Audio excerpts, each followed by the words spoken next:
Umaga po sa inyong lahat, Luzon, Visayas at Mindanao. Magandang araw po sa inyong lahat at sa lahat po ng ating mga kababayan. Saan man po kayong panig ng mundo, isang magandang araw po sa ating lahat. Ganon din sa ating mga kasamahan sa Team Replay na maya-maya po ay hahabol. Magandang araw po sa inyong lahat. Araw po ngayon ng Biyernes sa Pilipinas, June 19 at ganap na pong alas 10 ng umaga at weekend na naman. At syempre pag weekend, kinakailangan ating himayin ang mga naganap ngayong buong linggo upang magsilbing gabay sa mga nangyayari sa ating bansa. Inuna natin si at Inner Self 24. Happy Friday sa inyong mga OFW. Maraming salamat. Pero ang pinaka nauna na kasama natin ngayong umaga ay si at Galaxy kasama natin. Who waited patiently from Singapore. Marami pong salamat. Again, ang ating layunin ay maiangat ang antas ng pampublikong diskurso at ating pag-usapan ang mga mahalaga at mainit na usaping panlipunan upang sa ganon ay makatulong tayo ang ating pahina kahit paano sa pagbubuo ng inyong opinyon, kuro-kuro, inyong prinsipyo sa mga mahalagang usaping panlipunan na dapat lahat tayo ay kasali.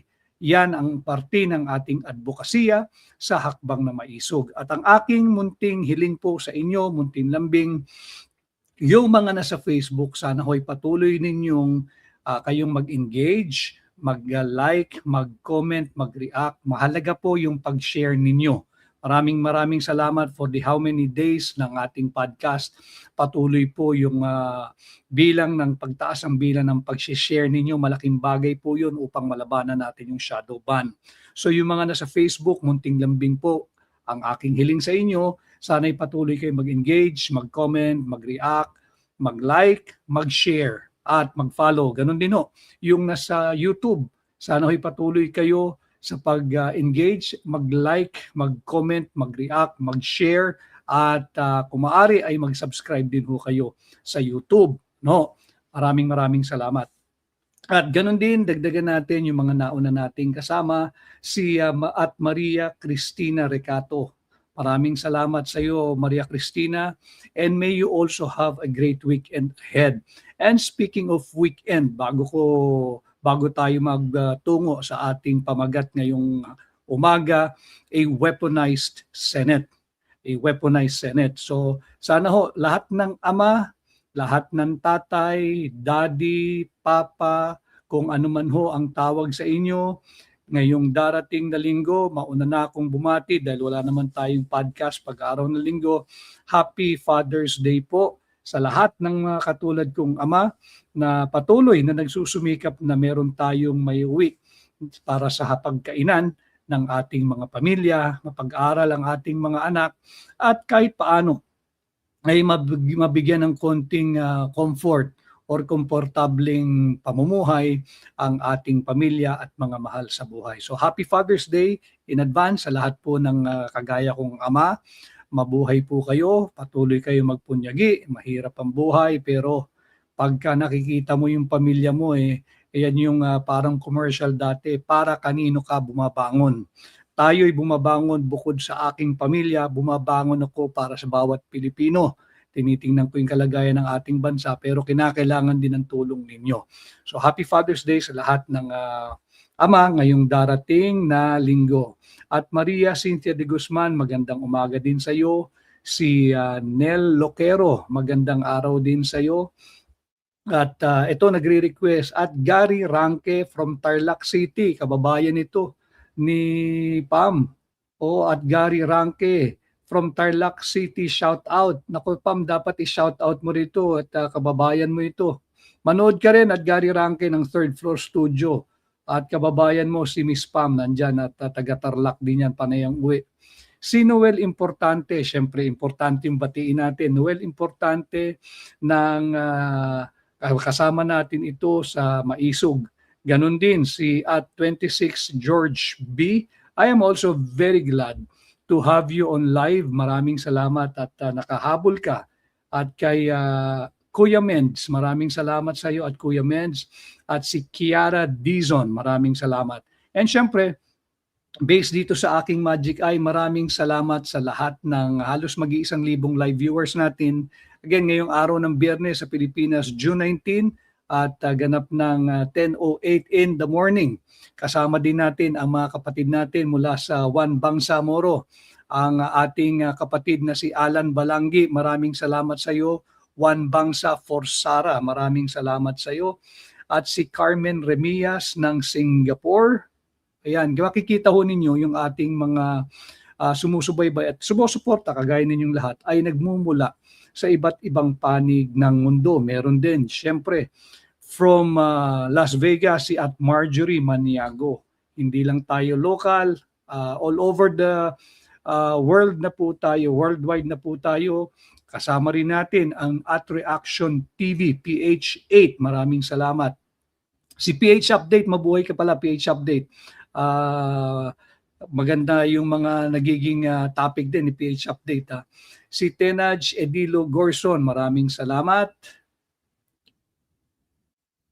Ito, mula sa San Francisco, si Min Mojica Villena. Min Mojica Villena, maraming salamat sa iyo. At kasama rin natin ang Third Floor Studio. Suportahan ninyo yung Third Floor Studio, si Pam, si Marlon, si Ibi.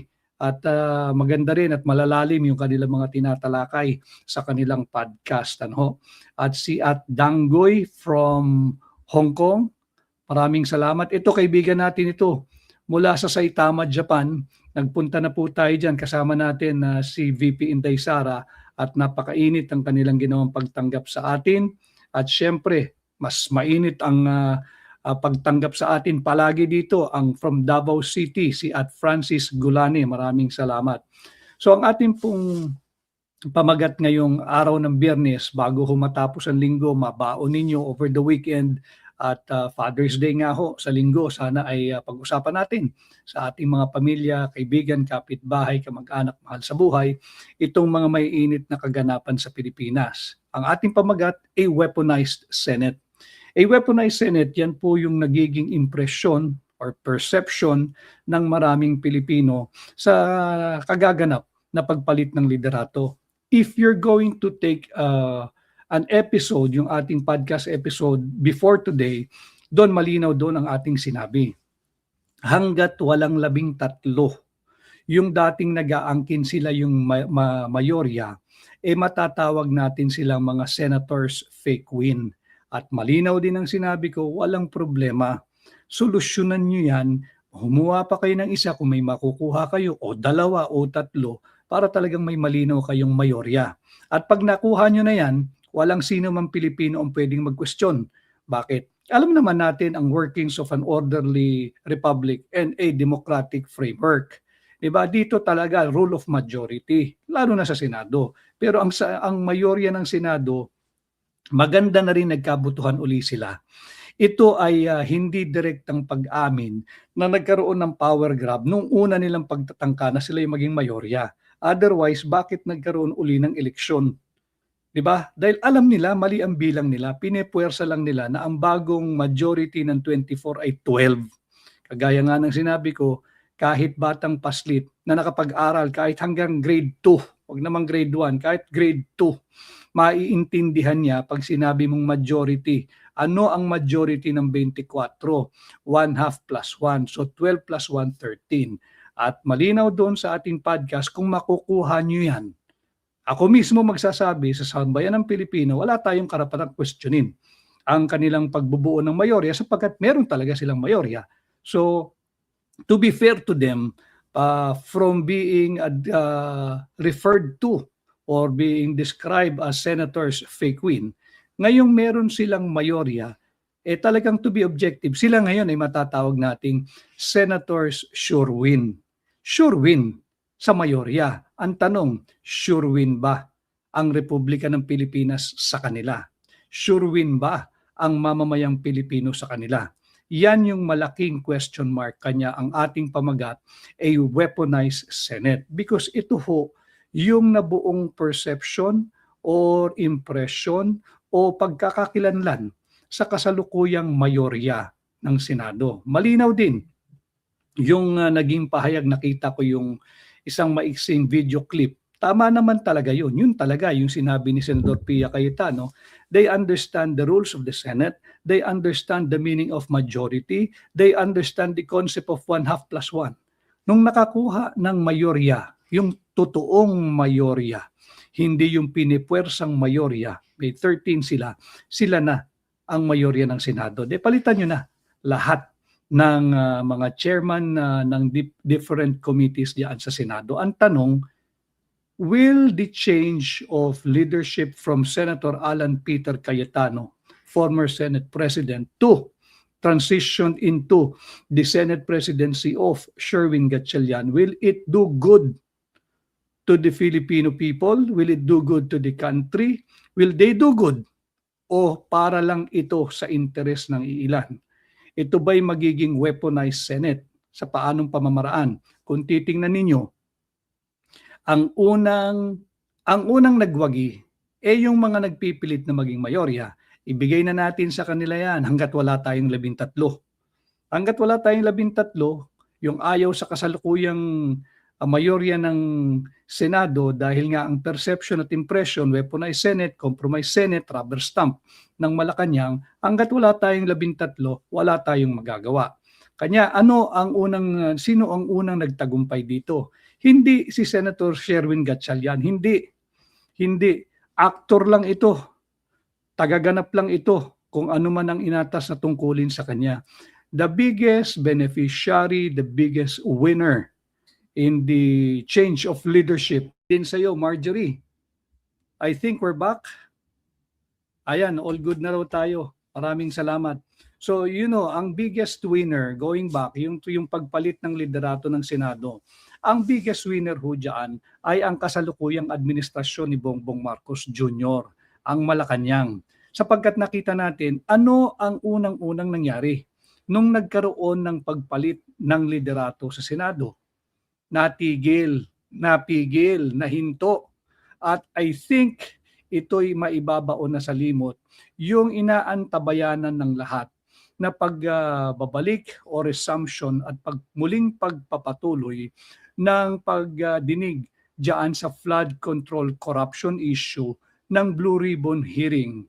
Blue Ribbon Committee chaired then by Senator Pia Cayetano at yung subcommittee chairman na pinamumunuan ni Senador Rodante Dante Marcoleta. Yan ang unang casualty.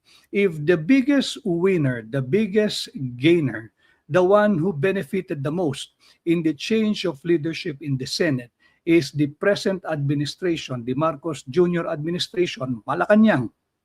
Ang biggest loser po dyan ay ang katotohanan. Ang biggest loser dyan ay yung ating advokasiyang humihingi ng transparency and accountability. Ang biggest loser po dyan, kayo, mga kababayan ko, kapwa ko Pilipino, nasa Pilipinas man, mga overseas Filipino workers or Filipino migrants man, kung saan man po tayong panig ng mundo, the biggest loser ay tayong mga Pilipino, lalo na yung mga taxpayers. Again, a brief refresher, tayo'y lahat ay taxpayer. Yung iba lang, formal taxpayers, yung mga merong tax identification number, yung nagfa-file ng kanilang income tax return, yan yung mga formal taxpayers. Pero yung hindi nagfa-file, yung walang tax identification number, wag ho ninyong mamaliitin ang sarili ninyo. Kasali kayo sa usaping ito. Because the moment you start buying any goods that carries with it tax, kung ano man pong tax ang nakalagay dyan, IVAT, VAT, kayo po ay taxpayer. Bakit? Incorporated na po dyan sa inyong binibili, kung ano man yan, papakarga kayo ng gasolina o crudo o diesel, kayo po ay may tuturing na taxpayer. Marami pong salamat sa mahigit 1,000 na kahit po tayo ay nag-frozen kanina, ay nariyan pa rin at patuloy pang dumadami. Ang muli sana ho'y pagbigyan ninyo ang aking munting hiling at lambing. Sana ho'y patuloy kayo mag-share yung nasa Facebook, mag-share at mag-follow po kayo, mag-react, mag-comment, mag-engage, ganun din ho.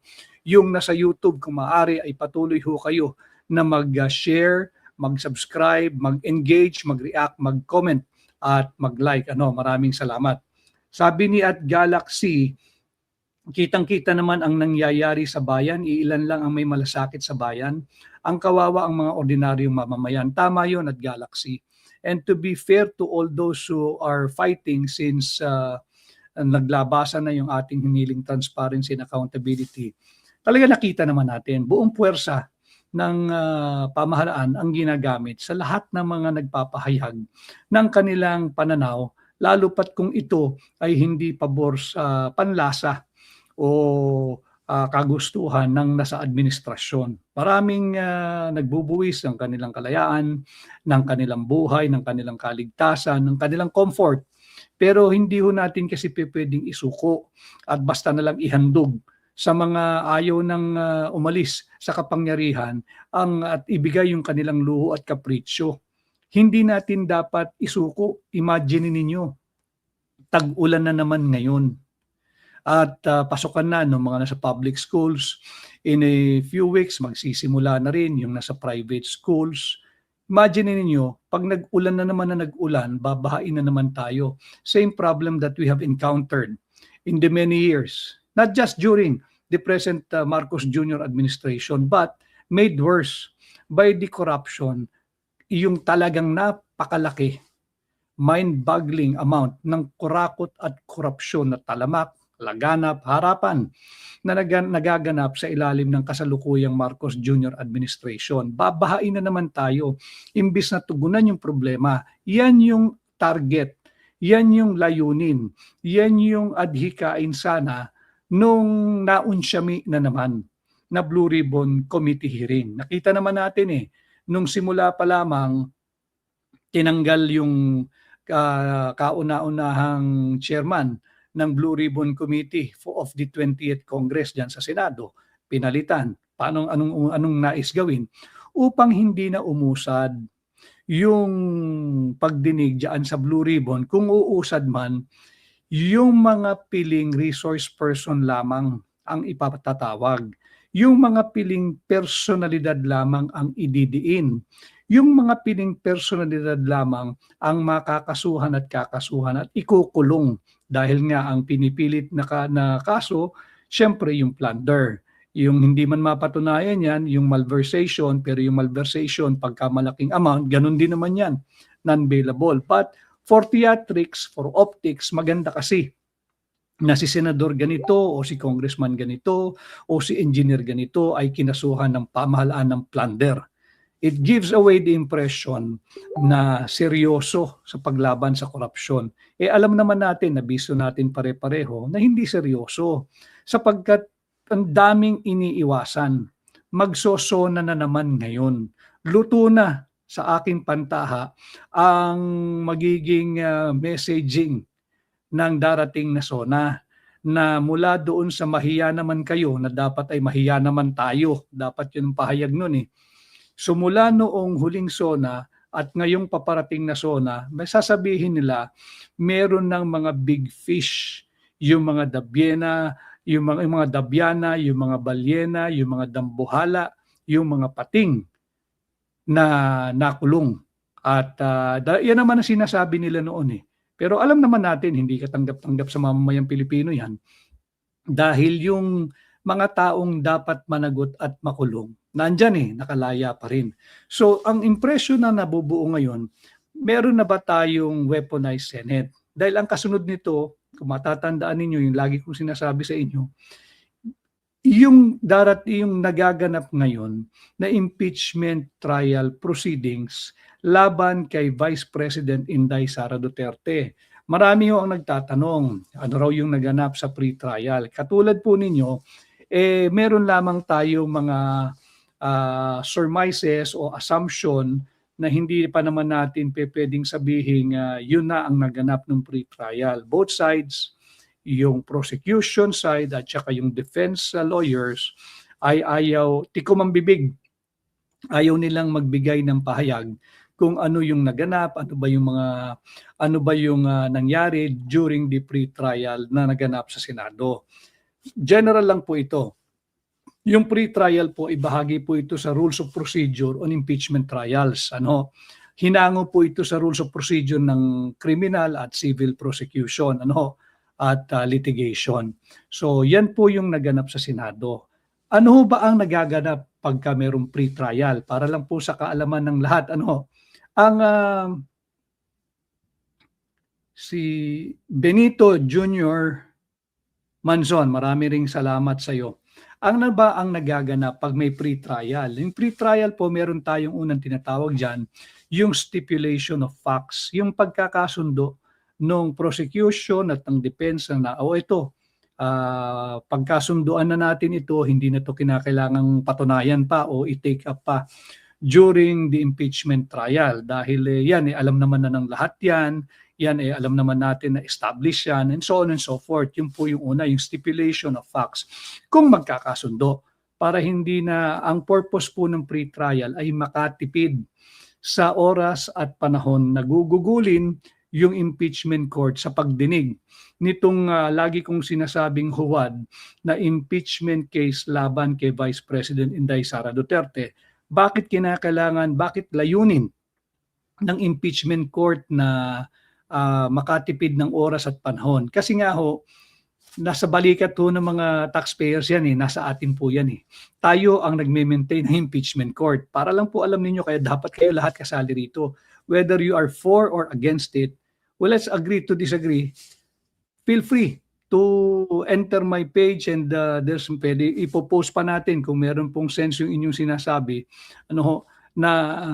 dito hindi pwedeng wala kang stand. Bakit? Taxpayers money po ito Kada bukas ng impeachment court proceedings, kada bukas ng impeachment trial, gagamit ng kuryente yan, naka-aircon yan, may ilaw yan, may mga empleyado at kawani ng Senado yan. Ang dami niya, may pakain dyan. Saan galing yun? Hindi naman sa bulsa ng prosecution personal Hindi naman galing yan sa bulsa, personal fund or money ng prosecution, whether it be coming from the House panel or yung private prosecutors, lalo na yung private prosecutors. Ba't naman sila magbabayad? Sila pa nga ang babayaran. So ito ay tax burden po ito sa taxpayers. Pagkatapos po niyan, merong sinasabing simplification of issues. So yung pre-trial may stipulation of facts. Pangalawa po diyan, yung simplification of issues. Ang simplification of issues, they just define the exact actionable questions. Yung mga pwedeng aksyonan ng Senado, pagkakasunduan na nila para desisyonan na ng mga senator judges. Remember, hindi po ito mambabatas Yung impeachment court, hindi nila trabaho ang magsagawa ng batas. Sila ay mga hukom diyan sa impeachment court. And of course, alam ito ng mga abogado, pati ng mga law students, marami rin naman tayo na nakasubaybay na mga law students dito, andyan din yung marking of evidence, yung pagmamarka ng mga ebidensyang ipapakita ng magkabilang panig. Ng prosecution, syempre merong depensa rin ipapakita upang labanan yung weight of evidence or sufficiency of evidence na ipapakita naman ng prosecution. Si Tess Caballero, maraming salamat sa iyo. Tess Caballero, maraming salamat. At syempre, nandiyan yung witness identification. Yan ang maganda, yung witness identification. Base sa mga ilang naging pahayag at nailathala rin ito sa ilang social media pages, pati sa mga ibang podcast. Yung identification of witnesses, naglalabasan yung pangalan ni dating Executive Secretary Lucas Bersamin, pinatatawag na bilang testigo. Bilang testigo nino ng prosecution ba o ng defense? Either way, maganda yun. Kung sino man ang magpipresenta sa kanya, whether prosecution or defense, it's high time to present him. Ang tagal na sinasabi yan ayaw humarap dahil nga raw nag-aantay ng proper forum. The impeachment trial is the best forum na maipatawag ang mga personalidad na ito. lumabas din yung pangalan ni Mina Pangandaman. Matagal nang hinahanap sa lahat ng Blue Ribbon ng mamamayang Pilipino. Hanggang ngayon, siya yung may pangangalaga ng budget o pera nating mga Pilipino. Bilang DBM Secretary, wala pa rin kaso ni hindi man iniimbestigahan. Maraming salamat sa ating mga kaibigan. Kay Hakbang ng Maisog, hindi mo pera yan, South Korea. Mabuhay kayo at maraming salamat sa palagi ang pagsubaybay yung ating Hakbang ng Maisog, South Korea. Ang si Troy Rodriguez, aking primo, ang ginina kita pag magkaapelido tayo. No, maraming salamat sa iyo, Troy Rodriguez. Si Yeyen Lee, good morning din sa iyo. At may kausap itong si Syke Pakingan.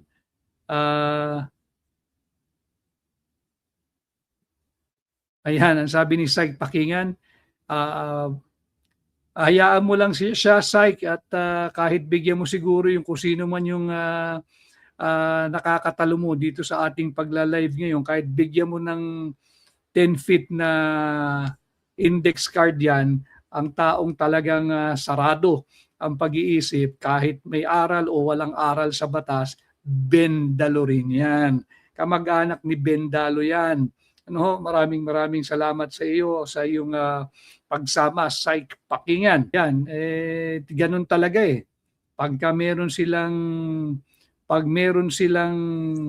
ginawa, kailangan nilang harapin. Si Susan Bualan, God bless you too, Susan Bualan. May tamang panahon. Alam ninyo, Susan at mga kababayan, yung pagkapanalo, alam ko naman na tayo ay nagtagumpay dahil sa tulong ninyo. Malinaw sa akin yan. Subalit, tama ka, kung ano ang ilalaan nung kinikilala kong dakilang may kapal, aking tinatanggap lagi yan. Sapagkat ganun ang buhay natin eh. Hindi ka pa pinapanganak, ultimo yung hibla ng iyong buhok, yung hibla ng iyong balat, yung iyong mga kasukasuhan, alam na yan eh, nakaplano na yan. So hindi na natin pwedeng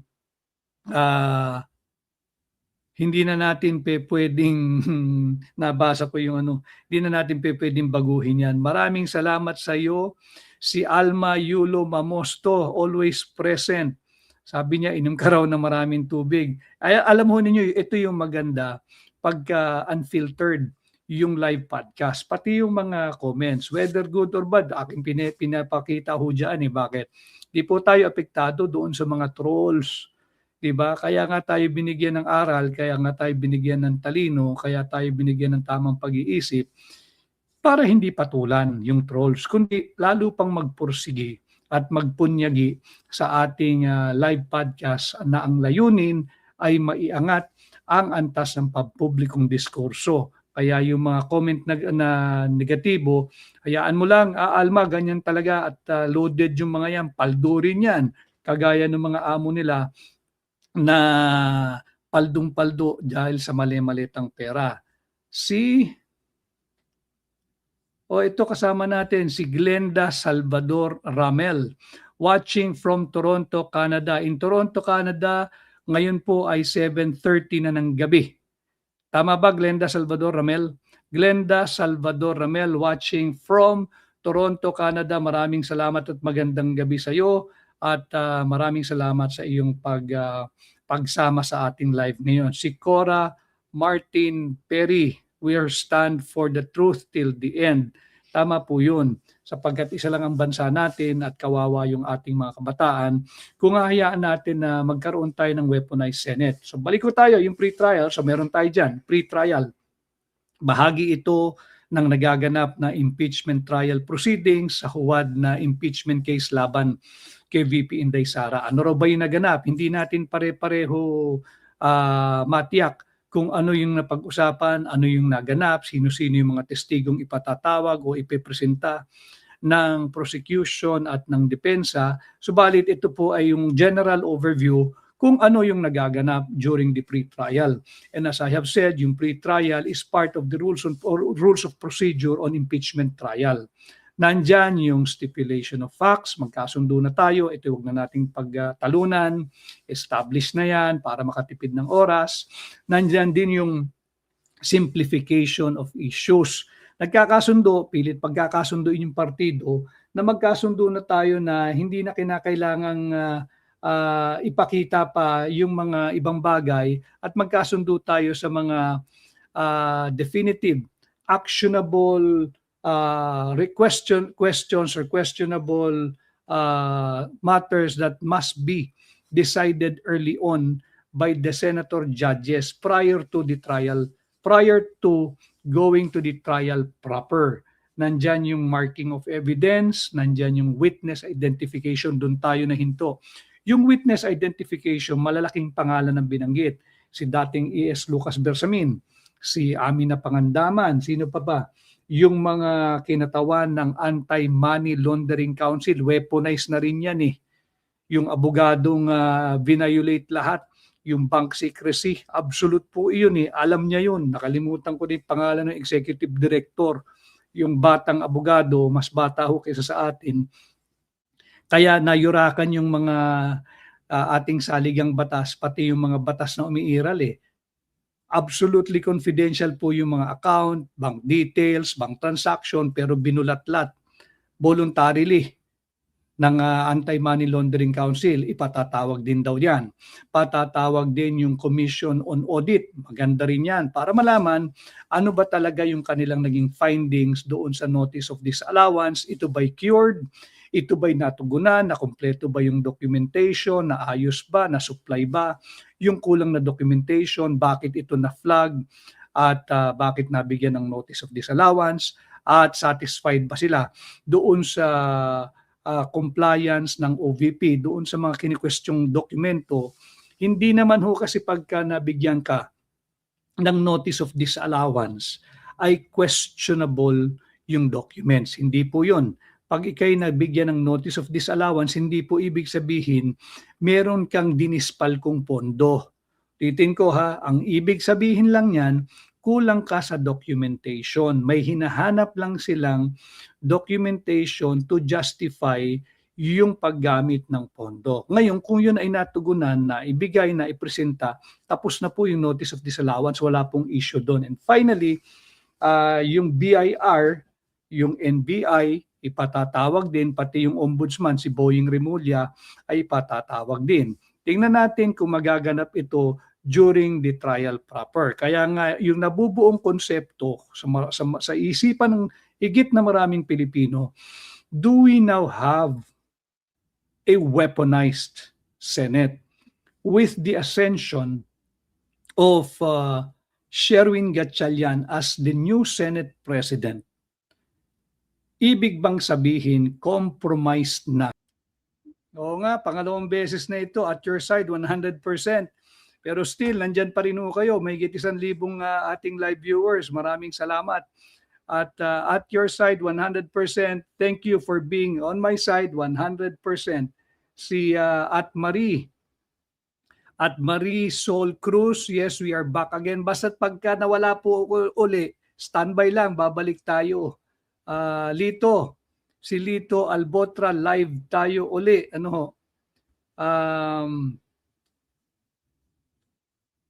Ito, ipakita natin ito. Pagbigyan lang natin. Sabi nitong Ami Valenzuela, basahin lang natin, pagbigyan lang ho natin kasi palagi siyang lumalabas dito eh. Bakit hindi po nyo sinusuway yung 2 or 3 yung supporters ng third floor sa pagsasalita ng kung ano-ano kay Senator Bongo? Unang-una, hindi ko kasi pag-aari at hindi ko po live, hindi ko po podcast yung third floor.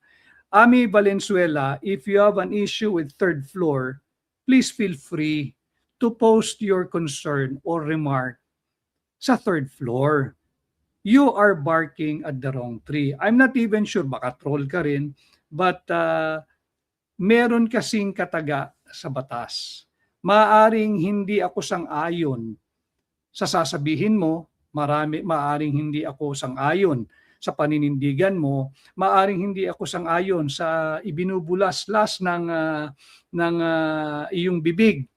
Subalit, yung tunay na diwa ng demokrasya, hindi man ako sang-ayon sa iyong pananaw, sa iyong opinion, o sa iyong sinasabi at sasabihin, paglalaban ko hanggang dulo yung karapatan mong magpahayag. Kanya binibigyan kita ng espasyo rito. Ganon din, kung mayroong gustong sabihin, yung ibang nagpa-podcast, nagla-live, yung ibang nagko-komentaryo, yung ibang nagbabalita, wag mong pigilan. Dahil yan ang diwa ng demokrasya. Ba? Ganon din sa'yo. Kung talagang may gusto kang sabihin, ay pasok ka doon sa page ng Third Floor Studio. Incidentally, suportahan niyo yung Third Floor Studio. No, maraming salamat. O, sabi ni Ami Valenzuela, hindi raw siya troll. Isa raw siyang OFW. Maraming salamat sa iyong pagsagot, Ami Valenzuela. I hope malinaw ang aking sagot sa iyo. Maaring hindi ka man ako sang-ayon sa sasabihin mo o hindi ako sang-ayon sa pananaw mo, pero ipaglalaban ko hanggang dulo yung karapatan mong magpahayag. Yan ang tunay na diwa ng demokrasya. Kaya kung meron kang naririnig na hindi akma sa iyong panlasa, hayaan mo lang. Kasi pagka gusto mo, yung gusto mo lang marinig, diktador yun. Yun nga yung linalabanan natin yung mga diktador. Kung gusto mo ng diktador, hindi kayo pwede dito sa aking pahina. Lalong hindi kayo pwede sa third floor at lalong hindi kayo pwede sa hakbang ng maisog. Maraming salamat kay Editha C. Bobier watching from Singapore. At kasama rin natin, ito pakita natin dito para tayo'y akusahan ng Chinador at Bisdak Yen at Bisdak Yen _OFW watching from China. Mabuhay ka at Bisdak Yen _OFW. Maraming salamat. Kasama rin natin from Texas at Aura Gage. From Texas, yan ang ating hinihingi, transparency at accountability. At may nagpapapansin dito, hindi natin siya papansinin dahil ito talagang ang layunin lang nito ay manggulo. Ano? At si LC Deseo from Vancouver, Canada. Maraming salamat sa iyo, LC. At marami ho ako nakilala rin pala sa Canada. Nais ko lang batiin ang yung aking nakilala. Siya yung chef ng Sheraton sa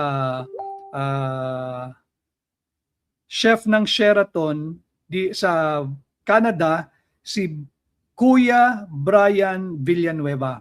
Kuya Brian Villanueva, isa siyang Agila at siya ay matagal nang nasa Canada, naninirahan sa Canada.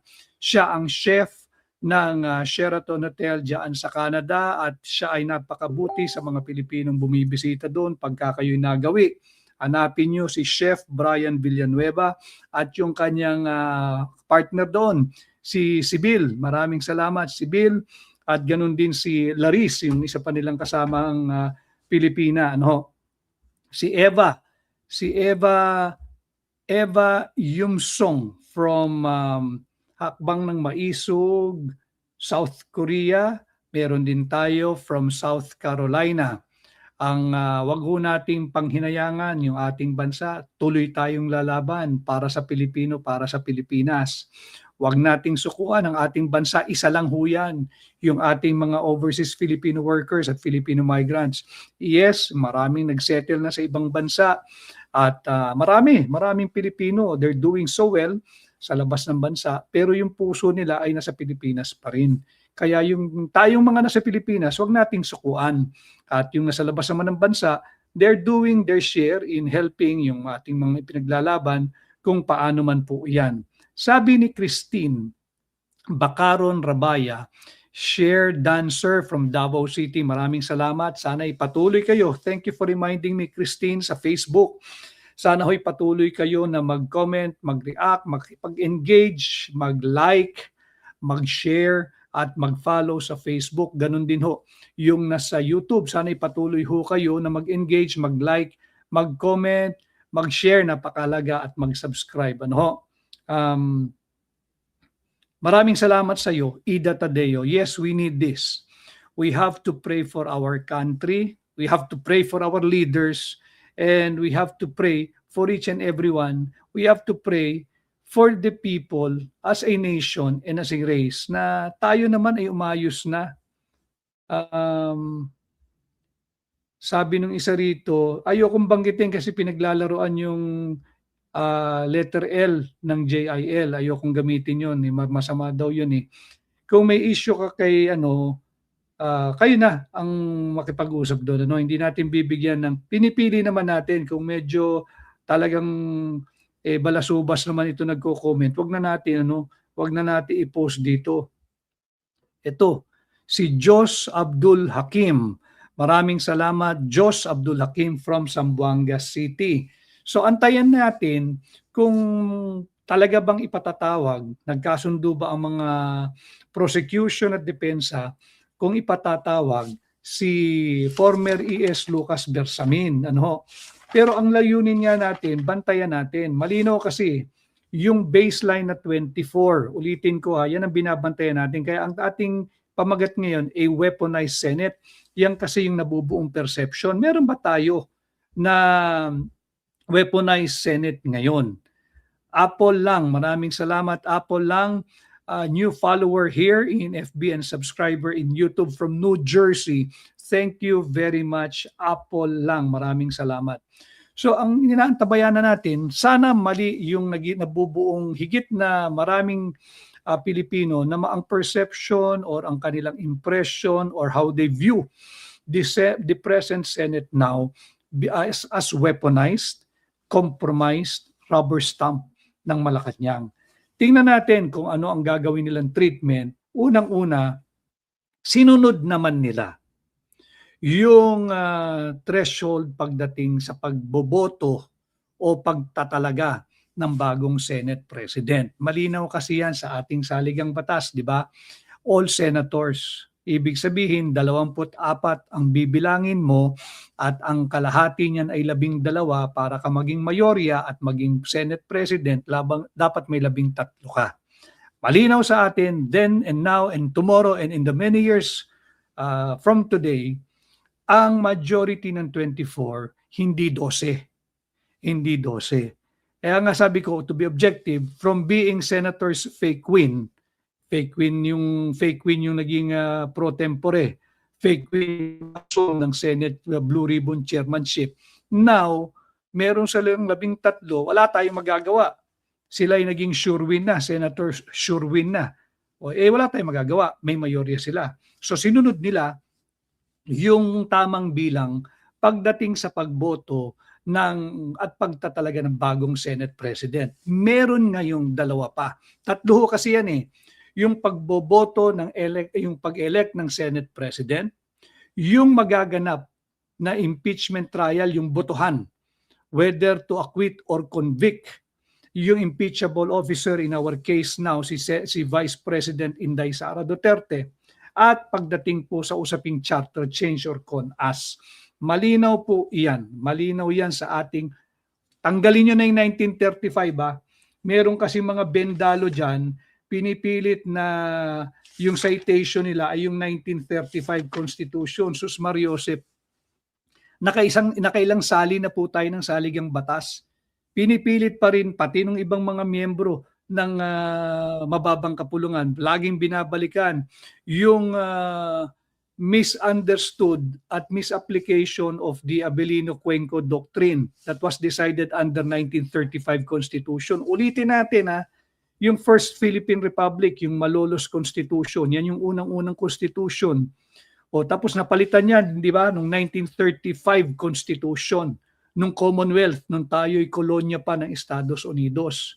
At nagkaroon ng digmaang pandaigdig pangalawa, yung World War II, yung ikalawang pandaigdigan digmaan o World War II, nagkaroon tayo ng 1943 Constitution, yung Second Philippine Republic, sa ilalim ng bansang Hapon kasi nasakop nga tayo Natalo sila ng World War II. Bumalik yung ating sistema under the operation of the 1935 Constitution. Pagkatapos niyan, pumasok na yung 1973 Constitution. Yun na po yung panlima. At pagkatapos niyan, yung 1986, nagkaroon ng revolusyon, Proclamation number 3, yung Freedom Constitution. Maiksi lang ang tinakbo nun, yung Freedom Constitution, bago isinilang itong 1987 Constitution. Kaya yung mga nagpipilit pa ng mga ganong citation, wag nyo nang gamitin yun. You have to move to the present. 1987 ang ginagamit natin. Ngayon, sinunod nila yung alituntunin at diwa na ipinapahayag ng 1987 Constitution. Maraming salamat. Dapat naman. Sinasabi ko naman kung tama yung gagawin ninyo at hindi labag sa Constitution, wala tayong pag-usapan. They got the majority of 24. Naging 13 na sila, so they got the Senate presidency. Wala tayong debate na ron. Dalawa pa yung dadaang napakalaking bagay. Itong nagaganap na impeachment trial o impeachment trial proceedings diyan sa Senado. Kailangan ang bilang diyan ay 2/3 of 24. Yan ay malinaw sa ating saligang batas. Dito natin susukatin kung weaponized nga ba ang Senate o perception lang at maling perception ng taong bayan. Pero para lang po sa inyong gabay sa inyong lahat, pag sinabi pong 2/3 vote ang kinakailangan to convict an impeachable officer na nandiyan ngayon sa Senado at sa gaganaping impeachment trial, yung 2/3 po niyan ay 2/3 of 24. 2/3 of 24. It cannot be lower than 24. 2/3 of 24 will always be 16. Kahit paikulong mo lahat ng gusto mong ikulong sa Senado. Pag nagbilang ka ng 24, 2/3 ng 24 ay 16. Kahit ikulong mo pa yung mga senador na nais mong ikulong. Tanong, pag ikay ba'y ikinulong dahil kinasuhan ka ng isang non-bailable offense, hindi ka na ba senador? Hindi, senador ka pa rin sapagkat meron kang presumption of innocence. Malinaw yan sa Article 3, Section 14 ng ating saligang batas. Malinaw yan, di ba? Meron kang presumption of innocence until proven otherwise. So, yung mga nakulong o makukulong, nauna na dyan, sinakripisyo. Nung sabi nga sa inyo, Patriot 13 ba talaga? Nagbaliktaran na yung dalawa, isinakripisyo yung tunay na nanindigan, si Senador Jinggoy Estrada. Pwede niyang pinili sana yung mas magaang na buhay, yung mas convenient sa kanya at kanyang pamilya at mga mahal sa buhay. Babaliktad ka lang naman, sasama ka doon sa mayorya, hindi ka na makakasuhan. Hindi ginawa ni Senador Jinggoy Estrada yan. Hindi dahil para kay Inday Sara Duterte, kung hindi para sa bansang Pilipinas at para sa Pilipino. Nakita niya na sinasalaula na at nasalaula na yung ating saligang batas. Wala nang rule of law. Kaya umasa siya na yung kasama niya doon sa original. Kung makikita na talagang you are 100% with me, libo-libo pa rin ho yun nandito sa ating kasama. Tama si Eva, pangatlo na yan. Maraming salamat pero nandyan pa rin kayo. Si Naling Lausib, in spite and despite of tatlong interruption na nandyan pa rin kayo. Maraming salamat. So ulitin ko they have to abide by what the Constitution provides when it comes to counting properly. Pagdating sa pagtatalaga ng bagong Senate President, majority of 24. Majority of 24 is 12 plus 1, 13. Nakuha nila, wala tayong pagtatalunan dyan. Di sila ang mayorya.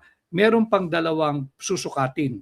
Yung pagbibilang ng tama, yung pagdating sa impeachment, 2/3 yan, yung impeachment ni VP.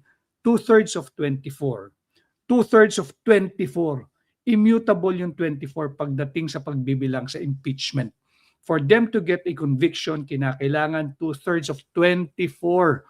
It cannot be 2/3 of 23, 2/3 of 22, 2/3 of 21, or 2/3 of 20. No.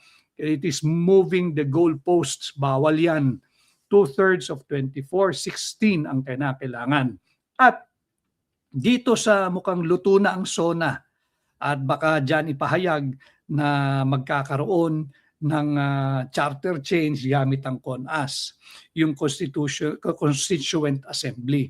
Pag tayo ay mauuwi sa CONAS, gabay ko lamang sa inyo para hindi kayo mabudol, hindi kayo mag-gaslight. Kinakailangan dyan 3/4 na boto ng Senado. Pag sinabi mong 3/4 ng ano, 24 pa rin. Hindi mo pwedeng ibaba pagbibilang ng 3/4 ng 24. Hindi pwedeng 3/4 ng 22, 3/4 ng 20. Dapat yan ay 3/4 ng 24 o 18. Kinakailangan ang pagsang-ayon ng 18 senador para magkaroon ng CONAS. Pagka hindi nakuha yung 18 senador na pabor dyan sa CONAS na mainit na pinag-uusapan, hindi maaring matuloy yan. Tanong, paano ba ang botohan? Voting jointly ang mababang kapulungan at ang Senado o voting separately? Voting separately. Hiwalay ang botohan ng mababang kapulungan, hiwalay ang botohan ng Senado. At pagdating sa Senado, para mabigyan daan ang CONAS, tatandaan ninyo mga kababayan na 3/4 ng 24, kinakailangan 18 senador. Kahit may makulong pa, hindi nangangahulugan na hindi nakasali yung nakulong o makukulong pang mga senador. Bakit? Sapagkat 3 bagay lang ang kinikilala para magkaroon ng pagkakaroon ng vacancy or bakante sa Senado. Yan ay pagka mayroong namatay, wala namang namamatay, pag mayroong nag-resign, wala namang magre-resign, at kapag mayroong na-expel. Ngayon, baka tatrabahuhin nilang magkaroon ng expulsion. Mahaba pa rin yun. 3/4 pa rin, I think, ang botong kinakailangan doon, 18. Hanggat walang namamatay sa mga kasalukuyang senador, hanggat walang nagre-resign, hanggat walang na-expel. Senado ito hindi mababang kapulungan. Ang bilang sa impeachment, tatandaan ninyo 2/3 of 24, kinakailangan 16 votes to convict Vice President Inday Sara Duterte. Pag walang 16, acquitted siya. Yung hindi magpapakita sa araw ng botohan, bibilangin yun as a no vote. Yung mag-abstain, no vote. Kinakailangan positibong 16 yes para makonvict si Inday Sara Duterte. Kung pag-uusapan naman ang charter change through CONAS, gabay lamang sa inyong lahat para hindi kayo mabudol at hindi kayo malinlang. 3/4 na boto ang kinakailangan, 3/4 ng Senado. Ilan ba ang Senado? 24. 3/4 of 24 is 18. Gabay lamang ito sa inyong lahat para bago dumating yung mga araw na yan ay alam na ninyo, guided na kayo. Masusukat natin kung weaponized nga ba talaga ang Senado o ito lang yung perception na nabubuo dahil nga sa nangyaring pambabraso nitong mga nakaraang araw. And we are not passing any judgment yet, pero tingnan natin ang kanilang body language. Kung ipipilit nila na yung 2/3 is lower than 24, lokohan na yan. Lokohan na yan. Nasa sa inyo na kung papayag kayo. Nasa sa inyo na sambayan ng Pilipino, dito sa Pilipinas, Luzon, Visayas at Mindanao, Pilipino sa iba't ibang panig ng mundo, nasa kamay na ninyo. Yung mga kabataan, nasa kamay na ninyo. Anyway, kayo naman ang magmamana ng ating bansa, pati ang hindi lamang ang ganda nito, pati ang problema nito. So nasa sa inyo kung pahihintulutan ninyo. Ulitin ko sinunod nila. Yung tamang batayan, yung 1987 Constitution, malinaw yan. Pagka boboto ka ng bagong Senate President, kinakailangan mayorya ng 24. Sinunod nila. Nung una, alam nila bulilyaso Bendalo sila Bendalo sila. Kaya nga senators fake win Because you cannot be a real winner nang hindi ka nananalo ng alinsunod sa ating saligang batas. Bendalo yan. Si Bendalo yan. O hindi ka naman angkan ni Bendalo, so hindi tayo dapat susunod sa pagbebendalo. Inulit nila yung botohan. Ano ibig sabihin nun? For me, it's an admission na mali yung una nilang pagsalampak na sila daw yung mayorya. At talagang mali yung kanilang pagbibilang na ang mayorya ng 24 ay 12. So tinama nila yon, wala tayong magagawa. May mayorya sila sa kasalukuyan. Moving forward, dapat sundin din nila yung malinaw na isinasaad ng ating saligang batas pagdating sa pagko-convict or acquittal ng isang impeachable officer na sasailalim sa impeachment trial diyan sa Senado. Yung senator judges na magko-convict kay VP Inday Sara Duterte dapat 2/3 of 24. Ulitin ko immutable yung 24, hindi pwedeng lusawin, hindi pwedeng baliwalain, hindi pwedeng isang tabi. Yung 2/3 niyan ay 16. Ngayon may presiding officer, hindi raw si Sherwin Gatchalian, kundi si Chis Escudero. Alam naman niya, abogado yan eh. Ngayon, bendalo rin siya pag binaba niya yung 2/3 ng 24. Bantayan natin yan. And finally, yung sinasabi ko nga yung sa CONAS, pag charter change, ang sukatan ng bilang dyan, 3/4 of all the members of the Senate. All members meaning 24. No, para lang po hindi kayo mabubudol, ako ay ginagabayan ko kayo. Pagka ang may magkokomento po, may nakakulong hindi sila dapat isama sa 24. Budol po yun. Gaslight po yun. Ginagawa po tayong mangmang na mga yan.